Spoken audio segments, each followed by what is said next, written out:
बहुत प्रतापी और धर्मात्मा राजा थे। उनके राज्य में सबको समान अधिकार प्राप्त थे। उन्हीं के नाम से मथुरा के आसपास का इलाका सूरसैनी प्रदेश कहलाया। उन्हीं से आगे चलकर ये सूरसैनी वंश ये चला है। मैं इसके लिए आप सबको बहुत बहुत बधाई और शुभकामनाएं देता हूँ। भाइयों, मुझे खुशी है कि इस समाज से संत श्री लक्ष्मीदास जी महाराज, बल्लभगढ़ रियासत के सेनापति गुलाब चंद सैनी जी और हमारे बिहार में सामाजिक क्रांति के सूत्रधार बाबू जगदेव प्रसाद जी जैसे महान समाज सेवक ये हुए हैं। मुझे ये भी खुशी है कि खिलाड़ियों में चाहे जादूगर मेजर ध्यानचंद जी और पद्मश्री नेकचंद सैनी जी जैसे कलाकार जिन्होंने रॉक गार्डन के निर्माता के इस समाज की ही देन है। मुझे ये खुशी है कि स्वतंत्रता आंदोलन में भी समाज का बड़ा योगदान रहा है। आजाद हिंद फौज के सेनानी सरदार महेंद्र सिंह जी, अजीत सिंह जी, हरि सिंह जी इस समाज के जो स्वतंत्रता सेनानी वो रहे हैं, जिन्होंने स्वतंत्रता आंदोलन में बढ़ चढ़ करके भाग लिया है। मुझे खुशी है आज भाइयों बहनों हम संत महापुरुष विचार सम्मान एवं प्रसार योजना के तहत संतों व महापुरुषों के संदेश को जन जन तक पहुंचाने का हमारी सरकार निरंतर काम कर रही है।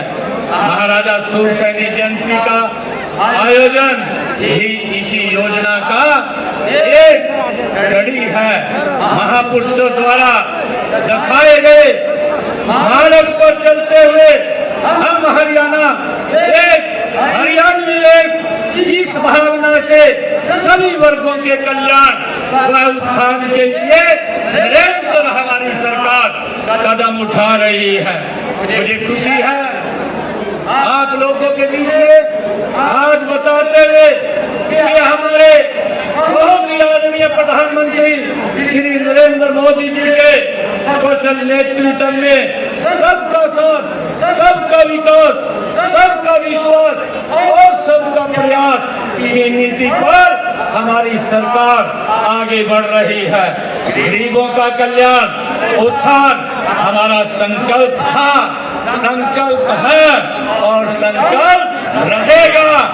भाइयों, इसलिए विकास हमारा आधार गरीब का सशक्तिकरण है। लास्ट माइल डिलीवरी पर फोर्स इन वर्गों का जीवन बदल दिया है। वंचितों की सेवा का यह संकल्प ही सच्चा सामाजिक न्याय है। इसी दिशा में हमने पिछड़े वर्गों के लिए क्रिमिलेयर की आय सीमा 6 लाख रुपए से बढ़ा करके 8 लाख रुपए वार्षिक करने का निर्णय ये हमारी सरकार ने लिया है। मुझे खुशी है आप लोगों के बीच में बताते हुए कि पिछड़ा वर्ग भी पंचायती राज संस्थाओं और शहरी स्थानीय निकायों में आरक्षण भी हमारी सरकार ने दिया है। सरपंच पद के लिए 5% तथा अन्य पदों के लिए उनकी जनसंख्या का 50% आरक्षण भी हमारी सरकार ने देने का निर्णय किया है।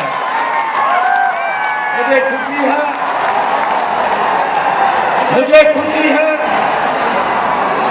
कि किसी भी समाज का उत्थान करने के लिए उसे आधुनिक शिक्षा देना ये जरूरी है।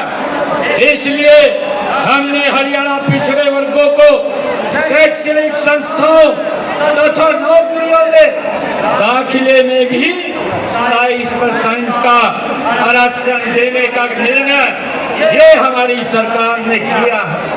आदरणीय मोदी जी लगातार जो ओबीसी समाज के लिए उन्होंने ओबीसी आयोग बनाया और उसको संवैधानिक शक्तियां देने का निर्णय आदरणीय नरेंद्र मोदी जी ने किया।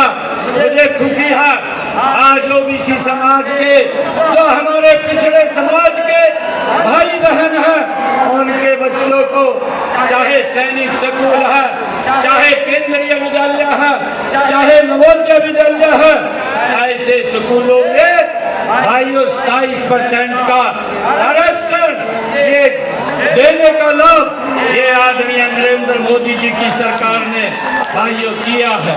मुझे ये भी खुशी है कि हमारी सरकार ने आदरणीय नरेंद्र मोदी जी के नेतृत्व में भाइयों जो हमारे ओबीसी समाज के बच्चे हैं ऐसे बच्चों को चाहे MBBS की सीटें हैं, नीट की चाहे परीक्षा है उसके अंदर भी 27% का आरक्षण ये हमारी सरकार ने देने का निर्णय किया है।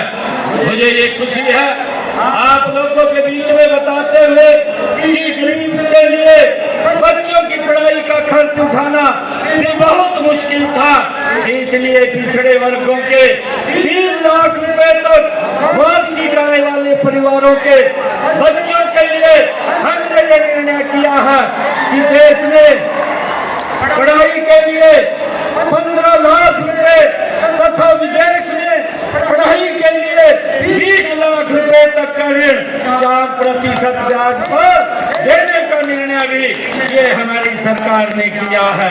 मुझे खुशी है